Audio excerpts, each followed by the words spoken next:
மக்களுக்கு முன்னால் நிகழ்ச்சியிலே மீண்டும் உங்களை சந்திக்கிறேன். திரையிலே நீங்கள் பார்த்து கொண்டிருப்பது என்பிபி தேசிய மக்கள் சக்தியினுடைய யாழ்ப்பாண தேர்தல் மாவட்டத்தினுடைய வேட்பாளர் ரஜீவன் ஜெயச்சந்திரமூர்த்தி அவர்கள். வணக்கம் ரஜீவன். வணக்கம். முதல் கேள்வியே எதுக்கு என்பிபி என்றதுல தான் ஆரம்பிக்க வேண்டியிருக்கு. ஏன் என்பிபி? நீங்களா தேடி போனீங்களா, அவர்களா உங்களை தேடி வந்தார்களா? என்பிபியை நான் தான் தேடி சென்றேன். அது காரணம் ஜனாதிபதி அனுரகுமார் திசாநாயக்கா அவரான் இப்பொழுது எல்லார் மத்தியிலும், இலங்கையில் இருக்கிற அனைவர் மத்தியிலுமே ஒரு ஒரு மந்திரம். அந்த மந்திரத்தை எல்லாருமே இப்பொழுது உச்சரிக்கின்றார்கள். நீண்ட கால வரலாற்று பின்னர், இலங்கை சுதந்திரம் கிடைத்ததன் பின்னர் 76 ஆண்டுகள் ஒரு பாரம்பரியமிக்க ஆட்சியின் பின்னர் இடதுசாரித்துவ கொள்கையை கொண்ட ஒரு தலைவர் இந்த நாட்டை கைப்பற்றியிருக்கின்றார். அவருடைய ஜனாதிபதி தேர்தலுக்கு நான் முழுமையான ஆதரவை தெரிவித்திருந்தேன். ஒரு இளம் தலைவர், புதிய சிந்தனையை கொண்ட ஒருவர், ஊழல்களுக்கு எதிரான ஒருவர், இந்த நாட்டை ஆள வேண்டும் என்ற ஒரே எண்ணம் எனக்குள்ளே இருந்தது. எனவே நான் அவரை நீண்ட காலமாக தொடர்ந்து வந்தேன். அது அரகலையாவின் பின்னர் ஒரு நாட்டிலே ஒரு தலைமை வெற்றிடம் ஒன்று ஏற்பட்டது. அந்த தலைமை வெற்றிடத்தை ஏற்படுத்தக்கூடிய ஒரே தலைவர் அனுரகுமார திசாநாயக்கா என்பது என்னுடைய ஆணித்தரமான தீர்மானமாக இருந்தது. காரணம், அனைத்து மக்களுமே அவரை ஆதரித்தார்கள். அவருடைய நேர்மையான செயல்பாடுகள், அவருடைய இனவாதமற்ற பேச்சுக்கள் என்பதை என்னை கவர்ந்திருந்தன. ஜனாதிபதி தேர்தலின் பின்னர் மக்கள் மத்தியில் ஒரு பாரிய ஒரு மனமாற்றம் ஏற்பட்டது. நீண்ட காலத்துக்கு பிறகு ஒரு நல்ல தலைவர் கிடைத்திருக்கிறார் என்று மக்கள் நம்ப தொடங்கினார்கள். தேர்தலுக்கு முன்னர் வடக்கிலே, குறிப்பாக யாழ்ப்பாண மாவட்டத்திலே அவருக்கான அலை என்பது குறைவாக இருந்தது. 27,082 வாக்குகளை தான் பெற்றிருந்தார். ஆனால் ஜனாதிபதி வெற்றி பெற்றதன் பின்னர் மக்கள் அவரை நம்ப தொடங்கிவிட்டார்கள். அந்த அலை ஒரு பேரலையாக அடிக்க தொடங்கி இருந்தது. ஜனாதிபதி தேர்தல் முடிந்ததன் பின்னர் உடனடியாகவே பாராளுமன்ற தேர்தல் அறிவிக்கப்பட்டது. அந்த தருணத்திலே தேசிய மக்கள் சக்தியினுடைய யாழ்ப்பாண மாவட்ட அமைப்பாளரும் நிறைவேற்றுக்குழு உறுப்பினருமான தோழர் சந்திரசேகரம் அவர்கள் என்னை கேட்டிருந்தார் பாராளுமன்ற தேர்தலை நீக்க சொல்லி. நானும் அந்த நேரத்திலே ஓமன் சொல்லிவிட்டேன். காரணம், இது ஒரு சரியான தருணம். இந்த தருணத்திலே நாங்கள் அவர்கள் கரம் கொடுக்க வேண்டும் என்று தீர்மானித்ததன் காரணமாக நான் இதில் இணைந்து கொண்டேன். உங்களை தெரிவு செய்வதற்கான காரணமா எதை பாக்குறீங்க நீங்க? என்ன உங்களுடைய ப்ரொஃபைல் எடுத்து பார்த்தா நீங்க நிறைய பட்டப்படிப்புகளை மேற்கொண்டிருக்கின்ற ஒருவர், ஒரு பாடசாலையினுடைய அதிபராக கடமையாற்றியவர். அந்த வேலையை ரிசைன் பண்ணி போட்டுதான் இந்த தேர்தலுக்கு வந்திருக்கிறீங்க. இதை தாண்டி தனியார் கல்வி நிறுவனங்களை நடத்துகின்ற ஒருவர் என்று சொல்லி இந்த என்பிபி எடுத்து பார்த்தால் படித்தவர்கள் இருக்கிறார்கள் என்கின்ற ஒரு பிம்பம் கட்டியமைக்கப்பட்டதா, காட்டப்படுகிறதா என்கின்ற கேள்வி ஒரு புறம் இருந்தாலும், இப்ப நீங்க அதுல இருக்கிறதால, நீங்க ஒரு படித்தவராக, பாடசாலையின் அதிபராக, கல்வி நிறுவனத்தினுடைய தலைவராக இருக்கிற ரீதியில கேட்கிறேன், உங்களை தெரிவு செய்வதற்கான காரணமாக இதை பாக்குறீங்க? உங்களுக்கு தெரியும், ஆரம்ப காலத்திலே ஏவிபி என்ற அமைப்பு தான் இருந்து வந்தது. ஆனால் பிறகு அது தேசிய மக்கள் சக்தியாக அது மாற்றம் பெற்றது. தேசிய மக்கள் சக்தி என்பது புத்திஜீவிகளை இணைத்துக் கொண்ட ஒரு கட்டமைப்பாக காணப்படுகிறது. உங்களுக்கு தெரியும், கரணி அமரசூரிய கூட கலாநிதி பட்டம் என்ற பிரதம மந்திரியா இருக்கிறார். அவ்வாறான வந்தவர்கள் தான் தேசிய மக்கள் சக்தி. தேசிய மக்கள் சக்தியிலே இப்பொழுது பார்த்தால் நல்ல கற்றறிந்தவர்கள் பல இடங்களிலே இருக்கிறார்கள். இன்றைக்கு இலங்கை பூராகவும் வெளிநாட்டில் இருப்பவர்களும் புத்திஜீவிகள், கற்றறிந்தவர்கள், ஏனியவர்கள் நிறைய பேர் இருக்கிறார்கள். எனவே தேசிய மக்கள் சக்தி கற்றவர்களையும் புத்திஜீவிகளையும் உள்வாங்குகின்ற ஒரு கட்டத்தின் விளைவாகவே மக்கள் மத்தியிலே நான் பிரயோஜனம் பெற்றிருந்தேன். எனது அதிபர் சேவையிலே, ஆசிரியர் சேவையிலே, சமூக சேவையிலே, அநீதிக்கு எதிராக குரல் கொடுப்பதிலே நான் பல வகைபாகம் வைத்திருந்தேன். அது ஜனாதிபதி தேர்தலில் கூட செல்வாக்கு செலுத்தியிருந்தது அவர். எனவே அந்த நன்மதிப்புகள் காரணமாக தேசிய மக்கள் சக்தியிலே படித்தவர் வர வேண்டும் என்பதற்காக அந்த இடம் தரப்பட்டிருக்கலாம் என்று நான் நம்புகிறேன். படித்தவர்கள், புத்திஜீவிகள் இந்த என்பிபியில் இருக்கிறதா நீங்க போட்டு காட்டுனீங்க. ஆனால் இன்னமும் எதிர்த்தரப்புல இருந்து ஒரு விமர்சனம் முன்வைக்கப்படுகின்ற போது, இது என்பிபி இல்லை, இது ஜேவிபி தான் என்ற வகையில தான் அந்த சுட்டிக்காட்டல் இடம்பெற்றுக் கொண்டிருக்கிறது. நீங்க அதுக்குள்ள இருக்கிற ஒருத்தர், உங்களுடைய பிரச்சாரங்கள்ல நீங்க மிக முக்கியமாக சொன்ன ஒரு விடயம், தமிழ் தேசியத்தின் மீது, தமிழ் தேசியம் என்ற பெயரை வைத்து ஏமாற்றுபவர்கள் மீது எனக்கு நம்பிக்கை இல்லை. ஆனால் தமிழ் தேசியத்தின் மீது பற்றுறுதி இருக்கு என்று சொல்லி. ஜேவிபி ஜேவிபி தமிழர்களுக்கு என்ன செய்ததுன்றதை நான் சொல்லி தெரிய வேண்டிய தேவை உங்களுக்கும் இருக்காது. ஆனால் இன்றைக்கு அதுக்கு மேல ஒரு முலாம பூசிக்கொண்டு தமிழர்களை நோக்கி ஜேவிபி தான் வருகிறது என்ற குற்றச்சாட்டை எதிர்த்தரப்பு தொடர்ந்து முன்வைக்கிறது.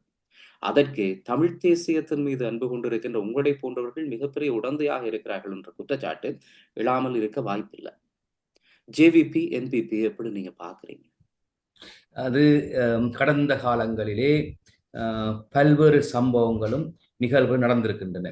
ஏபிபி என்ற அமைப்பானது காலத்துக்கு காலம் தன்னை புனரமைத்துக் கொண்டு சூழ்நிலைகளுக்கு ஏற்ப அது மாறுகின்ற கட்சி. உங்களுக்கு தெரியும், கிட்டத்தட்ட அவர்களே 85,000க்கு மேற்பட்ட உறுப்பினர்கள் படுகொலை செய்யப்பட்டிருந்தார்கள்.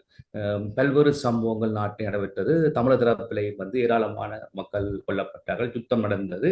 நாங்கள் தமிழர்களும் சிங்களர்களும் எதிரிகளாகவே இருந்து நாங்கள் போரிட்டோம், சண்டை பிடித்தோம், பல்வேறு விடயங்களிலே ஈடுபட்டிருந்தோம். ஆனால் காலத்துக்கு காலம் பல்வேறு சம்பவங்களும் திருப்பங்களும் ஏற்படுகின்றது. அவர்கள் தங்களுடைய கொள்கைகளை மாற்றி இப்பொழுது பயணிக்க தொடங்கிவிட்டார்கள். அவர்கள் நேசிப்பதெல்லாம் இந்த நாட்டை நல்ல நாடாக கொண்டு வேண்டும் என்று நேசிக்கின்றார்கள். அதன் ஒரு வெளிப்பாடாகத்தான் அவர்கள் தேசிய மக்கள் சக்தி என்ற அமைப்பாக அவர்கள் இப்பொழுது பயணிக்க தொடங்கி இருக்கின்றார்கள். எனவே அதிலே பலதரப்பட்டவர்கள் இருக்கிறார்கள்.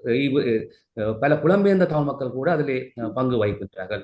அவர்கள் எல்லாம் விரும்புவது என்னன்னு சொன்னால், இந்த நாட்டை நல்ல நாடாக, ஒரு வாழ தகுந்த நாடாக, அனைவரும் விரும்புகின்ற நாடாக மாற்ற வேண்டும் என்று. இதிலே நான் ஒரு விஷயத்தை உண்மையில ரஜீவன், இலங்கையை போன்ற ஒரு நாடு பொருளாதார ரீதியாக அபிவிருத்தி அடைவது, சமூக ரீதியாக அபிவிருத்தி அடைவது என்பது இலகு. ஏனென்றால் ஒரு பரப்பளவுல சின்ன நாடு. எனவே அதில் அங்க இந்த யுத்தம் தான் மிக பாரியளவான பின்னடைவு இலங்கைக்கு கொடுத்ததுன்றதை யாருமே மறுதளிக்க முடியாது.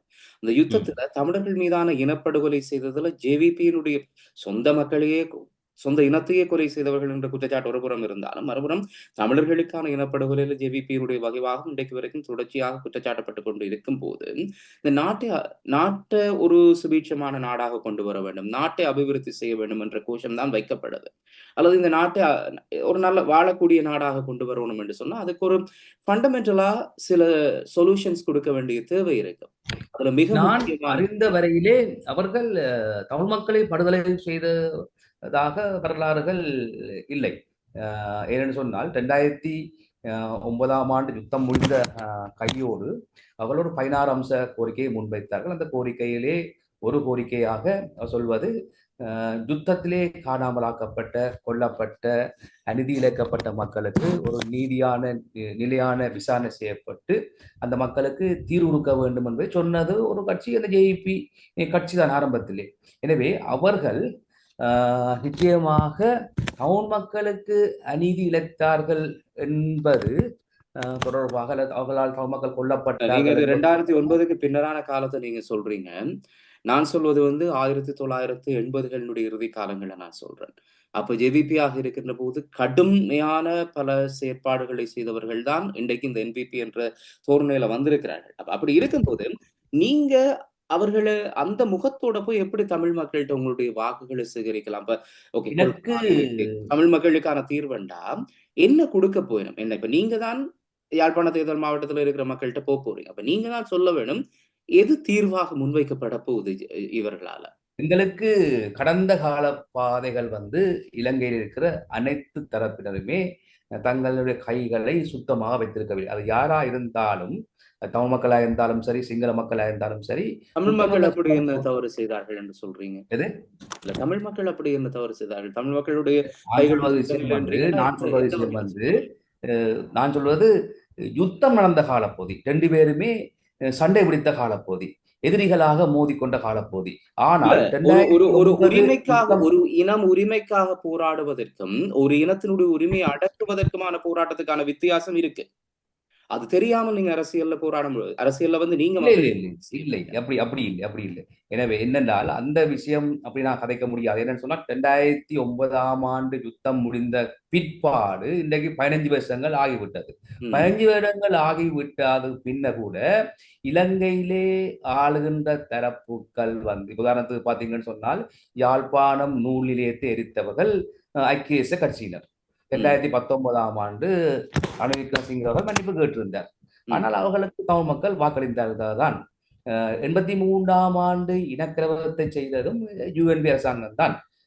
எனவே எல்லாருமே இந்த நாட்டிலே தவறிழைத்திருக்கிறார்கள் என்றுதான் நாங்கள் சொல்ல வேண்டும். ஆனால் இப்பொழுது வந்து நீங்க யுத்தத்துக்கு எல்லாருமே பின்னரான என்றதுல ஒருக்கா தெளிவுபடுத்துங்க. அது தென்னிலங்கை தரப்புல என்ன நீங்க தமிழர்களும் என்று குறிப்பிட்டதால தான் என்னுடைய கேள்வி எழுப்புறேன். தென்னிலங்கை தரப்புல இருக்கிற ஆட்சியாளர்கள் எல்லாருமே கடந்த நான் காலங்களில் சொல்லுவது என்னன்னு வாக்களித்ததால சொன்னால், தான் தமிழர்கள் பாதிக்கப்பட்டார்கள். இல்ல இல்ல நான் சொல்லுறதுன்னு சொன்னால், இந்த நாட்டிலே நீண்ட காலமா நடைபெறுகின்ற பெற்ற யுத்தம் வந்து எல்லார் மத்தியிலேயும் ஒரு பெரிய இழப்பை ஏற்படுத்திக்கின்றது. எங்களுடைய இருப்பையே கேள்விக்குறியாக்கி இந்த நாடு வந்து 2022ஆம் ஆண்டு ஒரு வங்குரோத்து நிலை அடைந்தது.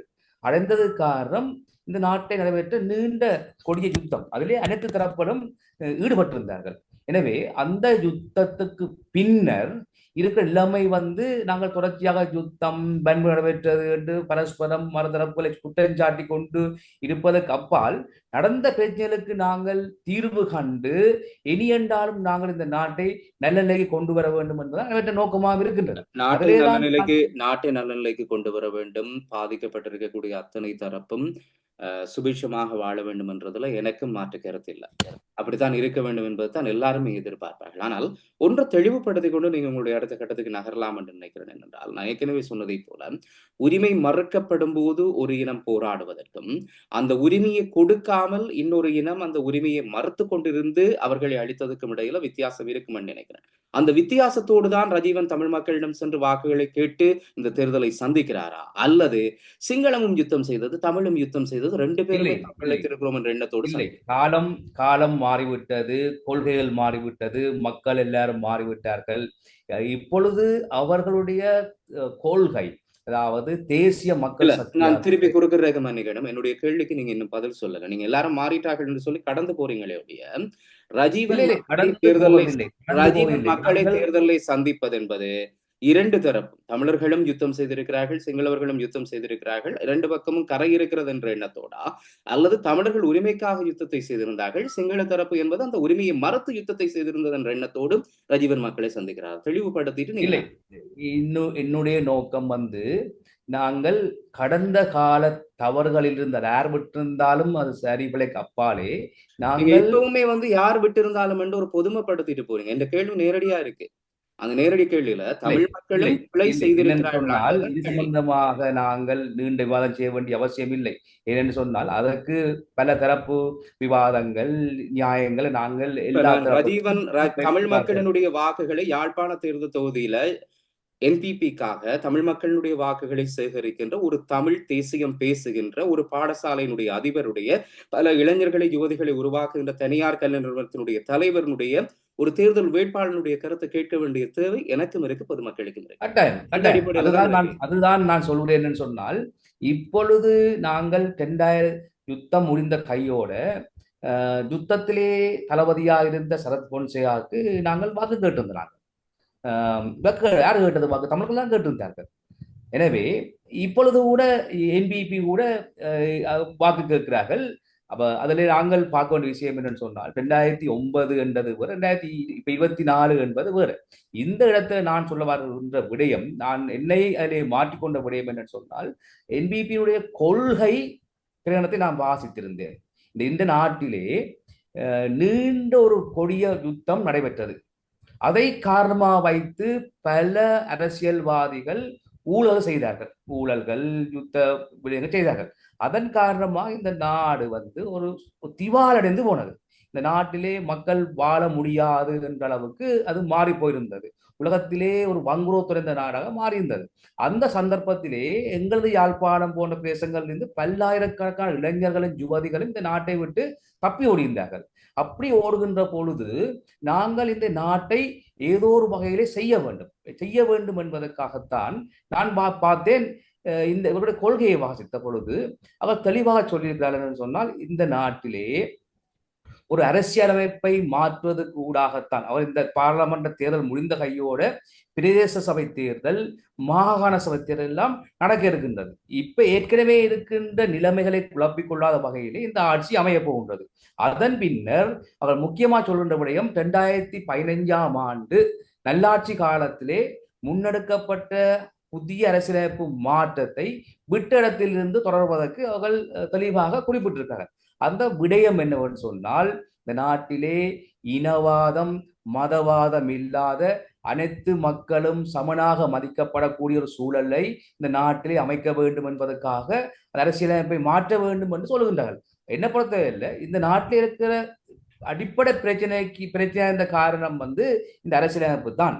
இந்த நாட்டிலே உலக காலமும் ஒரு தேர்தல் ஒன்றிலே வெல்வதற்காக அல்லது இந்த இனவாதத்தையும் மதவாதத்தையும் மக்கள் மத்தியிலே ஏற்படுத்தி தேர்தல் வெற்றியை பெறுவதற்காகத்தான் இந்த மக்கள் பிரித்தாளப்பட்டிருக்கிறார்கள். இனியும் மாற்றம் சொல்றீங்க, அரசியலமைப்பு மாற்றம் ஒன்று கொண்டு வர வேண்டும் என்று. அதுல என்னென்ன விடயங்களை உள்வாங்கிக் கொள்வதற்கு என்பிபி தயாராக இருக்கு? அவர்கள் சொல்லுகின்ற விடயம் பழைய அரசியலமைப்புன்றது எங்கட ஒப்புதல் இல்லாமல் ஏனையர்களால செய்யப்பட்ட ஒரு அன்றைய காலத்திலே முன்மொழியப்பட்ட ஒரு அரசியலமைப்பு. இப்பொழுது அரசியலமைப்பில் எங்களுக்கு இருக்கிற பிரச்சனை, அவர் சொல்ற விடயம் தமிழர்கள் சுயநிர்ணய உரிமையை கோருவதற்கு தகமை உள்ளவர்களாக இருக்கிறார்கள் என்பதை தெளிவாக சொல்லுகின்றார்கள். எனவே அவர் சொல்லுகின்ற விடயம் இந்த நாட்டில் இருக்கிற ஒவ்வொரு இனமும் இரண்டாந்தர மூன்றாந்தர பிரஜையாக இருக்க வேண்டிய அவசியம் இல்லை. இந்த நாட்டிலே அனைத்து மக்களும் சமனாக மதிக்கப்பட வேண்டும் என்ற எண்ணத்தை வெளிப்படுத்துகின்றனர். அதன் ஒரு வெளிப்பாடுதான் உங்களுக்கு தெரியும். ஜனாதிபதி பதவியேற்ற வைபவத்திலே கூட அனைத்து மத குருமார்கள் அனைவருமே தேசிய கொடிக்கு எழும்பி நின்று வணக்கம் செலுத்தியிருந்தார்கள். ஆனால் முன்னே காலங்களிலே அப்படி அது இருப்பதில்லை. அது ஒரு குறிகாட்டி மட்டும்தான். எனவே இந்த நாட்டிலே நாங்கள் எங்கட மண்ணிலே சுதந்திரமாக வாழக்கூடிய அளவுக்கு எங்களுக்கு சுதந்திரம் இருக்குமான்னு சொன்னால் அந்தந்த இனத்தவர்கள் தங்களுடைய கலாச்சாரங்களை விளிம்பியங்களை பின்பற்றி கொண்டு இந்த நாட்டிலே மகிழ்ச்சியா வாழுகின்ற சூழலை நாங்களே உருவாக்க முடியாதா? அதற்கு ஒரு அரசியலமைப்பினுடைய மாற்றம் வேண்டும் என்றால் முதல்ல உங்களுக்கு அதற்கு பெரும்பான்மையான ஒரு ஆதரவு கிடைக்க வேண்டும். இந்த முறை நடக்க போற தேர்தலை பொறுத்த வரைக்கும் எதிர்ப்பு கூறல்கள் தான் இதை வைத்துக்கொண்டு 100% நான் சொல்லல, எதிர்ப்பு கூறல்கள் தான். எந்த ஒரு கட்சியும் பெரும்பான்மையை பெறுவதற்கான வாய்ப்பு இல்லை. 3/2 பெறுவதற்கான வாய்ப்புகள் என்பது இல்லாமல் இருக்கும் போது அது நடைமுறை சாத்தியமற்ற ஒரு விஷயமா தான் பார்க்க வேண்டி இருக்கு. அப்ப நடைமுறை சாத்தியமற்ற ஒரு விஷயமா பார்த்தால் இப்ப கிடைக்கலண்டா இதே அனுர அரசாங்கம் ஆட்சி அமைத்தால் சொல்லும் எங்களுக்கு 3/2 தர இல்லை. மஹிந்த டைம் இதைத்தான் கேட்டாங்க, ரணில் டைம் இதைத்தான் கேட்டாங்க, சந்திரிகா காலத்துல இருந்து இதைத்தான் கேட்டுக்கொண்டிருக்கிறோம். எங்களுக்கு பெரும்பான்மை கிடைக்கல, நீங்க ஆதரவு தந்திருந்தா வாக்கு தந்திருந்தா நாங்கள் இந்த அரசியலமைப்பை கொண்டு வந்திருப்போம். திருப்பி அதே கதையைத்தான் கேட்க போறோம்ன்ற அப்படி இல்லை. என்னென்றால் இதில் ஊர்வம் இல்லை, ஒன்றும் இல்லை. எங்களுடைய நம்பிக்கை தான் இந்த விடயம். என்னென்றால் இந்த நாட்டிலே அனைத்து மக்களும் ஏதோ ஒரு வகையில அமைதியாக தான் வாழ விரும்புகின்றார்கள். எனவே தற்போதைய சூழலை நீங்க பாத்தீங்கன்னா சிங்கள நாட்டில் சிங்கள மக்கள் மத்தியிலே ஒரு இனவாத தன்மை மிகவும் குறைவடைந்து காணப்படுகின்றன. என்ன கடந்த ஜனாதிபதி தேர்தலிலே ரணில் விக்ரமசிங்கோ சரி, சஜித் பிரேமதாசாவோ சரி, அல்ல அனுரகுமார் திசாநாயக்காவோ சரி, எந்த விதமான இனவாதங்களையும் பேசவில்லை. அவர்களுடைய விருப்பம் என்னன்னு சொன்னால் இந்த நாட்டிலே இந்த இனவாதம் அந்த மதவாதத்தை ஒழிக்கின்ற பொழுது மக்கள் மத்தியிலே ஒரு நம்பிக்கை கட்டி வளர்க்கப்படும். இது நல்ல பாதையிலே போன்று இந்த நாடு வளர வேண்டும் என்ற நிலையிலே நீங்கள் எதிர்பார்க்காத அளவு கூட பெரும்பான்மை வர முடியும். அல்லது பார்லமெண்ட் அமைக்கப்பட்டதன் பின்னர் கூட சில நேரத்தில் அவருடைய நல்ல விடயங்களை கண்டு ஏனையவர்களும் ஆதரவு வழங்கக்கூடும். இது அரசியலே சாத்தியமாகலாம். எனவே நம்பிக்கையின் அடிப்படையில் நான் வரமாட்டாது, பெரும்பான்மை வராது, எதிர்ப்பு கூறல் என்றுதான் நான் சொல்லியாது என்ற நம்பிக்கையில நாங்கள் செல்ல முடியாது அரசியலைக்கும். நல்ல விடயங்களுக்கு நீங்க சொன்ன மாதிரி ஒரு பெரும்பான்மையான அரசாங்கமோ அல்லது ஆதரவான ஒரு அரசாங்கம் அமைந்தால் அதுக்கு பிறகு நாங்க சந்திக்கின்ற வேளையில் உறுதியா என்னால் இதை கேட்க முடியும். நீங்க சொன்ன இன்னொரு விஷயம் என்னென்றால் இந்த முறை கடந்த தேர்தலில் ஜனாதிபதி தேர்தலில் நீங்க சொன்னீங்க இந்த இனவாதமோ மதவாதமோ பேசாமல் தான் வந்தார்கள் என்று சொல்லி. உண்மையில தமிழர்கள் எப்படி பார்க்கிறார்கள் என்றால் பொதுவாக அதிகமான தமிழர்கள் தென்னிலங்கையாளர்கள் என்பவர்களே இனவாதிகளும் மதவாதிகளும் தான். கடந்த காலத்துல அதுதான் அனுபவமா இருந்தது. அத ரணில் பேசினா என்ன, மஹிந்த பேசினா என்ன, அனுர பேசினா என்ன, இனவாதம் மதவாதம் அவங்களுக்கு அடி வர்றதுக்கு தான். ஆனால் தென்னிலங்கையை பொறுத்த வரைக்கும் அல்லது சிங்கள மக்கள் மத்தியில இப்ப இருக்கிற பிரச்சனை ஒரு நேர சாப்பாட்டுக்கான செலவை அதிகரிச்சது. உங்களுக்கு தெரியும் எவ்வளவோ ஸ்ரீலங்காவில் இருக்கக்கூடிய சிங்கள மக்களிலே வறுமை கோட்டுக்கு கீழே இருக்கின்றவர்கள் எத்தனையோ சதவீதமானவர்கள் இன்னமும் இருக்கிறார்கள். அப்படி இருக்கும்போது ஒருத்தன் பசி இருக்கும்போது அவன் பசிய பார்ப்பானா? அது தவறான கருத்து. நான் இதைத்தான் அறகலையா ஏற்பட்டதன் பின்னர் ம். தெற்கிலே அனைவரும் அது தமிழர்கள் கூட அதில் பங்கு பெற்றிருந்தார், சிங்களவரும் பங்கு பெற்றிருந்தார், ரணில் விக்ரமசிங்க கூட பங்கு பெற்றிருந்தார் அந்த அறகலையா போராட்டத்திலே. அப்பொழுது வடக்கிலே சொல்லப்பட்ட விடயம், சிங்கள மக்கள் ஒரு நேர சாப்பாட்டுக்காக போராடுகின்றார்கள் என்று சொன்னால், நாங்கள் எல்லாம் இங்கே சாப்பிட்டு கொண்டு இருக்கிறோம், எங்களுக்கு ஒரு பிரச்சனையும் இல்லை என்ற மாதிரி தான் அந்த கதைகள் இங்கே வரப்பட்டது. ஆனால் உண்மையிலேயே அந்த மக்கள் அந்த நாட்டிலே வறுமை ஏற்பட்டதற்கும் திவாலாகி போனதற்கும் காரணமா ஒரு தரப்பை குற்றம் சாட்டினார்கள். கோட்டபாய ராஜபக்சவோ அவருடைய பரம்பரை, அவருடைய குடும்பமே குடும்பம் மீது மக்கள் வெறுப்பு கொண்டிருந்தார். அது சாப்பாட்டுக்காக இல்லை, அவர்கள் பாரதூரமான வன்முறையில் ஈடுபட்டதற்கு காரணம் அவர்களை உங்களுக்கு தெரியும், யுத்தம் முடிந்த பின்னர் துட்டகை முனுவாக சிங்கள மக்கள் மத்தியிலே வாழ்ந்த இந்த ராஜ பரம்பரை, மக்களின் பணத்தை சுரண்டி கொள்ளையடித்த இந்த பரம்பரையை மக்கள் ஓட ஓட விரட்டினார்கள். விரட்டியதன் பின்னர் கூட இந்த ஜனாதிபதி தேர்தலிலே மக்கள் என்ன முடிவெடுத்தார்கள் சொன்னால், அந்த பரம்பரையே மக்கள் இல்லாத அளவுக்கு ஒழித்ததற்கு காரணம் மக்கள் தெளிவாக இருக்கிறார்கள். என்னென்ன சாப்பாட்டுக்காக மக்கள் அடிப்படை இல்லை, மக்கள் இந்த நாட்டை சுரண்டி வங்குரோத்தாக்கி இக்கட்டான சூழ்நிலையிலே பிச்செடுக்க வைத்த இந்த நாட்டின் துரோகிகளை அடித்து கலைக்க வேண்டும் என்று தீர்மானித்தார்கள். அதே தேர்தலில் ஊழல், கடன், ஊழல், கடன், மக்களுடைய பணத்தை சுரண்டுறது எல்லாத்தையும் ராஜபக்ஷ அரசாங்கம் அந்த குடும்பம் செய்ததனாலதான் அதை பற்றி இந்த மதவாதம் இனவாதம் என்பதை பேசாமல் ஊழலையும் ஏனைய விஷயங்களையும் பேசிக்கொண்டு இந்த தேர்தல் அணுகப்பட்டதுன்றதான் நான் அதுல சொல்றேன். அதில் ஒரு நீங்க சொன்ன விஷயம் நீங்க சொன்ன விஷயம் மக்கள் சாப்பாட்டுக்காக தடவிட்டாங்கன்னு சொல்றீங்க, அப்படி அல்ல. உண்மையிலேயே தெளிவான முடிவெடுத்து தான் இந்த ஆட்சி அகற்றி இருக்கின்றார்கள். இனி மக்கள் விரும்புவது என்னன்னு சொன்னால், இந்த அரசாங்கம் சொல்லுகின்றது என்னென்று, முக்கியமாக இந்த அரசாங்கம் சொல்ற விடயம் கிராமிய அபிவிருத்தி சம்பந்தமாக, பொருளாதார அபிவிருத்தி செய்வதாக சம்பந்தமாக, அடிப்படை காணாமல் போனாக்களுக்கான தீர்வை காண்பதற்கு, கைதிகளை விடுவிப்பதற்கு, காணி நிலங்களை விடுவிப்பதற்கு இந்த அரசாங்கம் சொல்லுது. தெளிவாக சொல்லுது. யாழ்ப்பாணத்திலே நேற்று முன்தினம் தெளிவாக சொல்லியிருந்தார்கள், மக்களுடைய அடிப்படை பிரச்சனைகள் தீர்த்து வைக்கப்படும். எங்களுடைய அடிப்படை பிரச்சனை இன்றைக்கும் பலர் ஜெயிலே சிறைகளிலே வாடுகின்றார்கள்.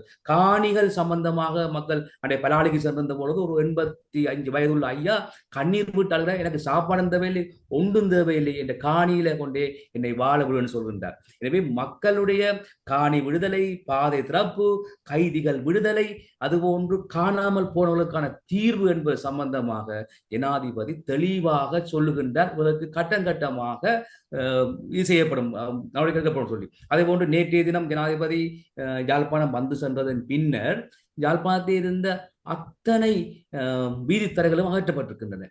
நீங்க பார்த்துப்பீங்க, ஆனரில் இருந்து யாழ்ப்பாணத்திலே சகல வீதித்தரைகளும் அகற்றப்பட்டிருக்கின்றன. இது எப்படியா அகற்றப்பட்டிருக்கின்றதா? முதலாவது பாதையை கூட விடுவித்திருக்கிறார்கள். எனவே இந்த விடயங்கள் எல்லாம் படிப்படியாக நடக்க வேண்டும் என்று சொன்னால், நாங்கள் நிச்சயமாக ஏதோ ஒன்றை நாங்கள் ஆதரவு அளித்தே தீர வேண்டும். அதுக்கு இருக்கு. சொல்ற எல்லாவற்றையும் செய்வதும் இல்லை, எல்லாருமே செய்யறது இல்லை. ஜனாதிபதி தேர்தல் காலத்துல அதிகமாக பேசப்பட்டது நாட்டினுடைய கடன். கடனண்டு வரைக்குள்ள சர்வதேச நாணய நிதியம் தொடர்பாக அதிகமாக பேசப்பட்டிருந்தது. ஆனால் ஜனாதிபதியாக அன்றகுமார திசாநாயக்க பதவியேற்றதன் பின்னர் அவருடைய நிலைப்பாட்டுல மாற்றம் வந்ததாக பார்க்க முடியுது. அவரும் கடைசியாக சர்வதேச நாணய நிதியத்திடம் தஞ்சம் கோருவதை போலத்தான் தெரிகிறது. அப்படி இருக்கும்போது நீங்கள் ஜனாதிபதி பதவியேற்று இப்ப 45 நாட்கள்லாம் ஆகியிருக்கின்றன. திடீரென்று ஒரு காசு மரத்தை முளைக்க வைத்து இந்த நாட்டை செல்வ நாட்டை ஆக்க முடியாது. இனி தேர்தல் பிரச்சாரத்துல வாக்குறுதி தேர்தல் பிரச்சாரத்துல அதற்கு மாதிரியான வாக்குறுதிகளை ஜனாதிபதி வந்த கையோட பல மக்கள் 4 கண்டங்கள் எல்லாம் குறைக்க விட்டார்கள். நீங்கள் உடனடியா பாதையை விட்டுட்டு வாருங்கள், நான் உங்களுக்கு ஆறுதல் இருக்கும் சொல்லி உடனடியா கைதிகளை விட்டுட்டு வாருங்கள், ஆறுதல் உடனடியாக எங்களுக்கு வேலையில்லா பட்டதாக சொன்னாங்க, உங்களுக்கு நான் ஆதரவு இருந்தோம், உடனடியாக வேலை வாய்ப்பு தாங்க கொண்டு கேட்டார். முன்பள்ளி ஆசைகள் கேட்டால் இதுவரை காலம் நாங்கள் வேலை இல்லாமல் இருக்கோம், உடனடியாக தான் நடவடிக்கை எடுத்துட்டு வாங்குவோம்னு சொல்லியிருந்து. ஆனால் உடனடியாக நாங்கள் செய்ய வேண்டும் என்று சொன்னால், இப்பொழுது ஜனாதிபதி வந்து பதவியேற்றுக்கின்றார். ஆனால் பாராளுமன்றம் ஒரு வலுவான பாராளுமன்றம் அமைய வேண்டும். அந்த பாராளுமன்றம் அமைந்ததன் பின்னர் தான் இந்த விடயங்கள் நிச்சயமாக நடக்கும் என்றால் அவர் தெளிவாக சொல்லுகின்றார், இந்த விடயங்களை செய்தும் காட்டுகின்றார். இது ஒரு நம்பிக்கை. நாங்கள் நிறைய சரத் பேர் பொன்சேகாவுக்கும் வாக்களித்தினாங்கள், ரணில் விக்ரமசிங்காவுக்கும் வாக்களித்தினாங்கள், சஜித் பிரேமதாசவுக்கும் வாக்களித்தினாங்கள். எனவே இவருக்கு நாங்கள் ஒரு கரத்தை கொடுத்து பார்ப்போம் என்பதுதான் மக்களுடைய கோரிக்கையா இருக்கின்றது. அது இல்ல எனக்கு இப்ப அந்த எங்களுக்கு கோரிக்கையிலே எங்களுக்கு அனுபவம் இருக்கு என்னண்டா, நீண்ட கால அனுபவம் தமிழர்களுக்கு இருக்கு என்னன்னு சொன்னா, எல்லாரும் இப்ப நீங்க சொன்ன எல்லாருக்கும் வாக்களிச்சு வாக்களித்து ஏமாந்துனாங்க. அதான் அது இந்த கடைசி விடையா இருந்தது, வாக்களித்து ஏமாந்துனாங்கள் என்றது. இப்ப மற்றவர்கள் தவறு செய்தவர்கள் என்பதற்காக நாங்கள் தொடர்ச்சியாக தவறு செய்தவர்கள் மீதே நம்பி குதிரை பந்தயம் கட்டிக்கொண்டு ஓடுறதும் ஒரு தவறான விஷயம். அது உங்களுக்கும் புரியுமென்னு நினைக்கிறேன். இப்ப நான் என்ன கேட்க வந்தேன்டா, இப்ப ஒன்று தாமதப்படுத்துறது, இப்ப இன்றைக்கு சொல்லி நாளைக்கு பாதை திறக்கிறது, கைதிகளை விடுவிக்கிறது என்று நாளைக்கே செய்யணும்ன்றது இல்ல. தாமதப்படுத்தி செய்கிறது கூட ஓகே. நீங்க சொல்ற மாரி சில நேரங்கள்ல தாமதப்படுத்தப்படலாம். ஆனால் செய்ய மாட்டேன் என்று சொல்லிவிட்டு செய்கின்றது என்பது வேறு. அது கொடுத்த வாக்குறுதியை மீறுவது. அப்படித்தான் இந்த சர்வதேச நாணய நிதியம் தொடர்ச்சியாக விமர்சிக்கப்படுகிறது. அன்றகுமார திசாநாயக்க அதை ஒரு பெரிய கீ பாயிண்டா சொன்னார் தன்னுடைய ஜனாதிபதி தேர்தல்ல. அந்த வாக்குறுதியை கொடுத்து அதை ஒரு கீ பாயிண்டா வச்சு தன்னுடைய பிரச்சாரத்தை செய்துட்டு, கடைசி அவரும் அதையே செய்யும்போது, ரணில் என்றா என்ன, சஜித் என்றா என்ன, ராஜபக்ஷ குடும்பம் என்றால் என்ன, இல்ல அதற்கு பிராமியாக இருந்து சில வேட்பாளர்களை கொண்டு வந்து விடணும். யார் விட்டாலும் கடைசியா இதைத்தானே செய்ய போறாங்கன்ற ஒரு சலிப்பு வரும் இல்லையா வாக்காளர்களுக்கு? இல்ல நீங்க சொல்வது தவறு. ஏனென்னு சொன்னால், இதை நீங்க சொல்வதை விட மக்கள் என்ன சொல்கிறார்கள் என்றுதான் மிக முக்கியமானது. மக்களுடைய ஒவ்வொரு நீங்கள் இந்த சமூக வலைத்தளங்கள், யூடியூப் அல்லது டிக்டாக்ல நீங்க பார்த்தீங்கன்னு சொன்னால், மக்கள் தங்களுடைய கருத்துக்களை தெளிவாக சொல்கின்றார் என்னன்னு சொன்னால், இந்த 45 நாட்களிலே மக்களுக்கு ஒரு நம்பிக்கை வந்திருக்கிறது. அதாவது நாட்டை கட்டி வளர்க்க முடியும், இவரை நம்பலாம் என்ற ஒரு எண்ணம் வந்து வலுவாக வந்திருப்பதை நான் சொல்வதை நீங்க சொல்வது அல்ல. அதை மக்கள் தான் சொல்ல வேண்டும். மக்கள் இந்த முறை அவ்வளவு யாழ்ப்பாணத்தில் நீங்க பார்த்திருப்பீர்கள், ஜனாதிபதி ஒருவரை மக்கள் ஒரு உணர்ச்சி வசமாக சந்திக்க வேண்டும் என்று பல பேர் வந்திருந்தார்கள். ஜனாதிபதியை தழுவின விதங்களை பார்த்திருப்பீர்கள். இந்த நிலை வந்து முன்னர் ஒருபோதும் யாருக்கும் இருந்தது கிடையாது. எனவே இந்த நிலை என்பது சொல்வது மக்களுடைய நம்பிக்கை. எனவே மக்களுடைய நம்பிக்கையை இந்த அரசாங்கம், அதாவது 76 ஆண்டுகளுக்கு பின்னர் வந்திருக்கின்ற இடதுசாரி கொள்கையை கொண்ட ஒரு அமைப்பானது, தேசிய மக்கள் சக்தியானது தீர்த்து வைப்பதற்கு அவர் நடவடிக்கை எடுக்க வேண்டும் என்று மக்கள் நம்புகின்றார்கள். அதன் காரணமாகத்தான் வெளிநாடுகளில் இருந்து புலம்பெயர்ந்து வாழுகின்ற தமிழர்கள் கூட ஜனாதிபதிக்கு ஆதரவு கொடுக்கிறார்கள். உங்களுக்கு தெரியும், பல தேசங்களில் இருந்து இங்கே வந்திருக்கின்றார்கள். யாழ்ப்பாணத்தில் நிறைய பேர் நிற்கிறார்கள். நின்று இந்த தேர்தல் பிரச்சாரங்கள் யாழ்ப்பாணத்தில் மட்டுமில்லை, இலங்கை பூராவும் பல்வேறுபட்டவர்கள் நிற்கிறார்கள். இது ஒரு நம்பிக்கையின் வெளிப்பாடு. நீண்ட காலத்து பின்னர் வீழ்ந்து கிடக்கிற இந்த நாடு, உங்களுக்கு தெரியும், 7 எம்பி இருந்த கடைசியா 2019 தேர்தலில் 7 எம்பி இருந்தது. ஆனால் இந்த முறை ஒரு 6 எம்பியா குறைந்ததுக்கு காரணம், ஒரு 65,000-70,000த்துக்கு மேற்பட்ட இளைஞர் யுவதிகள் இந்த நாட்டை விட்டு வெளியேறி இருக்கின்றார்கள். ஒவ்வொருத்தரும் வெளியேறுகின்ற பொழுது தாங்கள் வகித்த பதவிகள், பேங்க் வேலைகள், குடும்பங்கள், வீடுகளை விட்டு அவர்கள் வெளியேறிப்பது காரணம், இந்த நாடு வாழ தகுந்த நாடு இல்லை, இந்த நாட்டில் எப்படி நிம்மதியாக வாழுவது என்பதற்காக சென்றிருக்கிறார்கள். அவர்கள் சென்றிருந்தாலும் இந்த நாட்டிலே இன்னும் பல லட்சக்கணக்கான மக்கள் வாழுகின்றார்கள். அவர்களோட நிம்மதியான நாட்டை கேட்கிறார்கள். நிம்மதியான அந்த நாட்டிலே அனைத்து சமூகங்களும், சுவிட்சர்லாந்து எடுத்தீங்கன்னு சொன்னால், சுவிட்சர்லாண்டிலே வந்து மக்கள் எவ்வளவு நிம்மதியா வாழ்கின்றார்கள், எவ்வளவு பல்லின கலாச்சாரம் கொண்ட மக்கள் வாழ்கின்றார்கள், எவ்வளவு இனங்களும் மதங்களும் மொழிகளும் கொண்ட நாடுகளிலே மக்கள் எவ்வளவு நிம்மதியா வாழ்கின்றார்கள். இந்த ரஷ்யா உக்ரைன் சண்டை ஒரு முடிவுக்கு வருமா? அந்த சண்டையிலே எவ்வளவு பேர் கொல்லப்படுகின்றார்கள், எவ்வளவு பொருளாதார அழிவுகள் ஏற்படுகின்றன. பாலஸ்தீனம், இந்த இஸ்ரேல் யுத்தம் ஒரு முடிவுக்கு வருமா? எனவே இந்த யுத்தங்கள் என்பதை அப்பாலே கடந்த கால நடந்துவிட்ட சம்பவங்களுக்கு நாங்கள் ஒரு தீர்வை காண வேண்டும், உண்மையை கண்டறிய வேண்டும். அதை நாங்கள் மக்களுக்கு தெளிவாக சொல்ல வேண்டும். சொல்லிக்கொண்டே நாங்கள் கடந்த காலத்துக்கு காயம் போடுவதற்கு மருந்துக்கு வலியா புண்ணுக்கு வலியான்னு சொன்னால், புண்ணுக்குத்தான் வலி. நாங்கள் இந்த மனிதர்கள் அப்பாவி மக்கள், சாப்பாட்டு கூட வழி இல்லாமல் இருக்கிறார்கள். எத்தனை தாய் தகப்பன் தங்கள் பிள்ளைகளை துளைத்து போட்டிருக்கிறார்கள். எத்தனை பாடசாலை பிள்ளைகள் இன்றைக்கு போதை வசத்துக்குள்ளே மாட்டுப்பட்டு சிக்கப்பட்டு மிக மோசமான அவல வாழ்க்கையை வாழ்கின்ற எத்தனை பெண்கள், பெண் தலைமைத்துவ குடும்பங்கள் இருக்கிறார்கள். நான் கிராமங்களுக்கும் நான் அதிபராக இருந்த நான், எனக்கு பாடசாலையும் பிள்ளைகளும் பெற்றோரும் தான் எனக்கு தெரியும். ஆனால் கிராமங்களுக்கு போய் செல்லுகின்ற பொழுதுதான் மக்கள் எவ்வளவு மிக மோசமான அவல வாழ்க்கையை வாழுகின்றார் என்பது தெரிய வருகின்றது. நாங்கள் இவ்வளவு காலம் 76 ஆண்டு காலமாக இதை சொல்லி சொல்லி சொல்லியே நாங்கள் ஆட்சியை பிடித்து பிடித்து செய்தது எதுவுமே இல்லை. எனவே இது ஒரு துவக்கமாக இருக்க வேண்டும். என்னன்னு சொன்னால் இந்த நாட்டை நாங்கள் முதலிலே என்ன செய்ய வேண்டும் சொன்னால் இந்த அடிப்படை பிரச்சனைகளுக்கு தீர்வு காணப்பட வேண்டும்.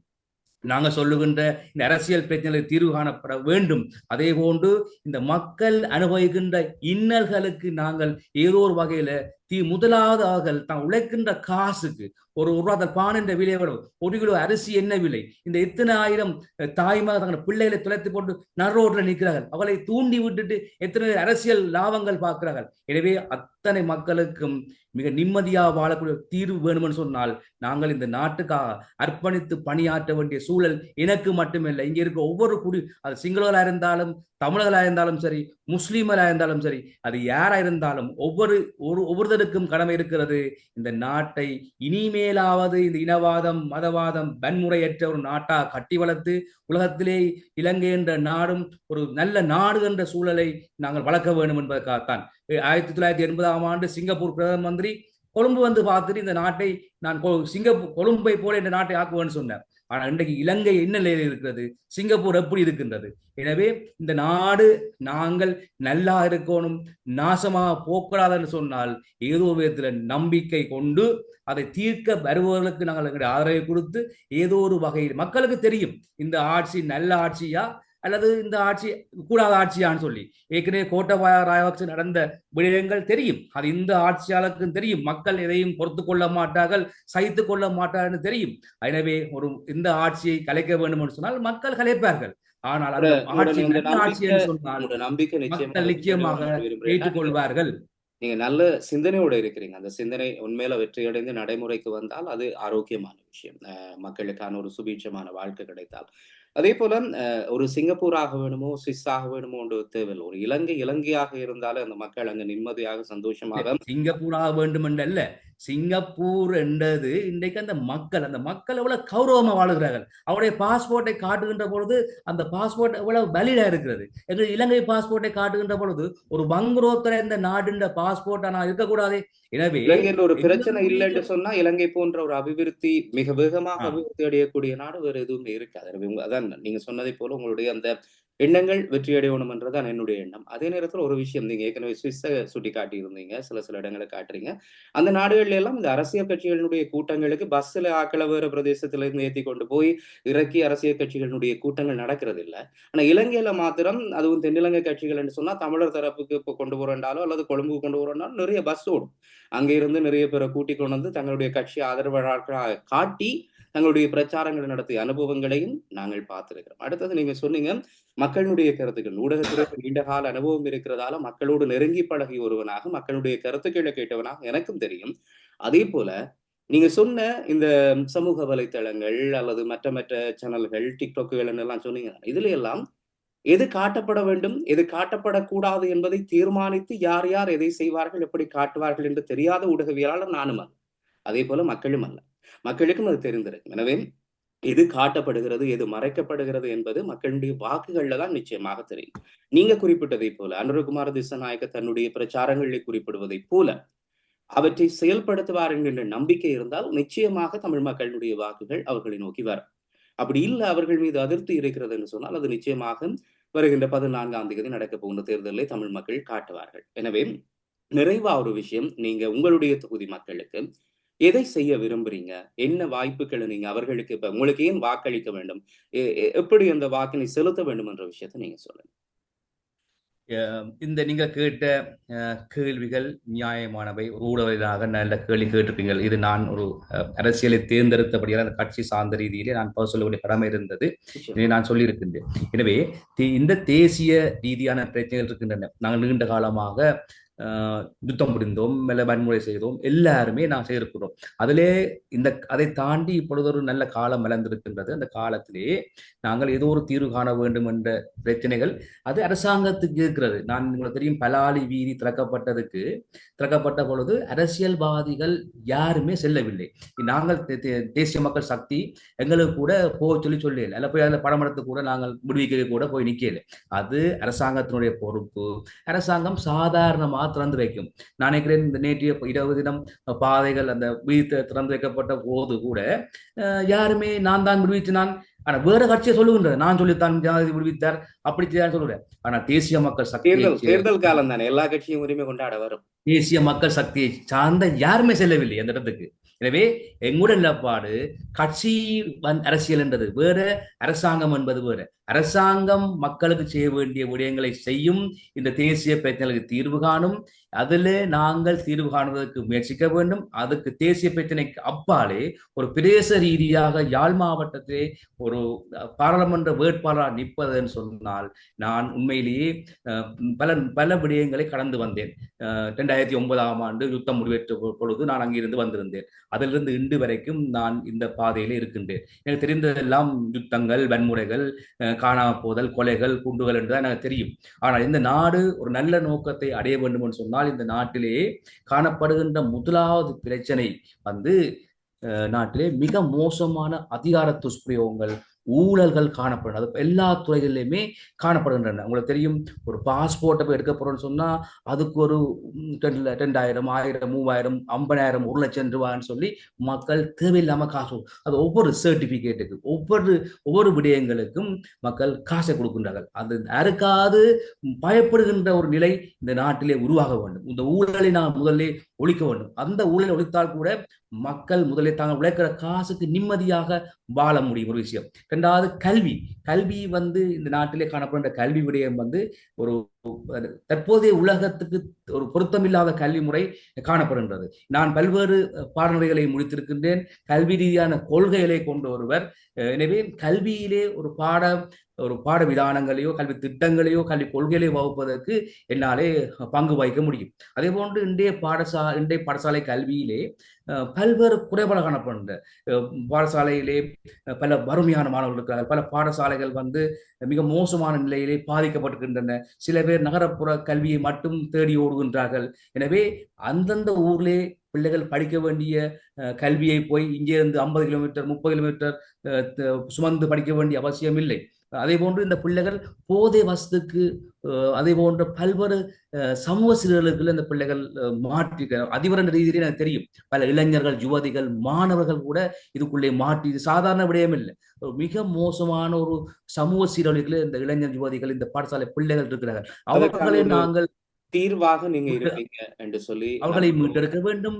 அதே போன்று மக்கள் ஊழலுக்கு போகின்ற பொழுது பல்வேறு வாழ்வாதார பிரச்சனைகள், சமூக ரீதியான அபிவிருத்திகள், சமூக கட்டமைப்புகள் வெற்றியடைய வேண்டும். பாதைகள் மோசமா இருக்கிற சில இடங்களிலே பஸ்கள் இல்லாமல் கிடக்கின்றது. பிள்ளைகள் சாப்பாட்டுக்கு வழி இல்லாதவர்கள், வேலை வாய்ப்புகள் இல்லாமல் இருக்கிறார்கள். புதிய வேலை வாய்ப்பு உருவாக்க வேண்டும். அவர்களை இளைஞர்கள் வழிபடுத்த வேண்டும். எனவே பல்வேறு வேலை திட்டங்கள் நாங்கள் செய்ய வேண்டிய ஒரு மனிதனாக இந்த மக்களுக்கு உதவி செய்ய வேண்டும் என்பதே என்னுடைய ஒரு நோக்கமாக காணப்படுகின்றது. நன்றி. நிச்சயமாக உங்களுடைய இந்த தேர்தலில் உங்களுடைய வெற்றி கிடைக்கட்டும் என்று நம்புகிறோம். நன்றி இணைந்து கொண்டதற்காக. நன்றி.